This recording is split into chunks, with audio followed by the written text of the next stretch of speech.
இன்றைக்கி அமாவாசை சமையல். அமாவாசைக்குன்னு ஸ்பெஷலாக பண்ணுறது இல்லைங்க, பொதுவாக பண்ணுறது தான். பருப்பு நெய் மட்டும் இன்றைக்கி முக்கியமாக பாயசம் பருப்பு நெய் வைப்போம், அவ்வளோதான்.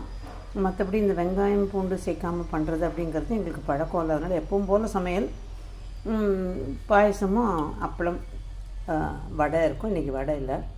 ஸோ சுரைக்காய் முருங்கைக்காய் வெங்காயம் வச்சு ஒரு குழம்பு, அதோட பரங்கிக்காய் பொரியல், சேப்பங்கிழங்கு வறுவல், ரசம், அதோட பருப்பு நெய், அப்புறம் இது அப்பளம், சேமியா பாயசம், சுட சுட சாதம். இன்னைக்கு சாமியும் கும்பிட்டாச்சு, பூஜை வேலையெல்லாம் முடிச்சாச்சு. இனிமேல் சாப்பிட வேண்டியது தான். எல்லாம் ரெடி. நீங்கள் இன்றைக்கி என்ன சமைச்சிங்க?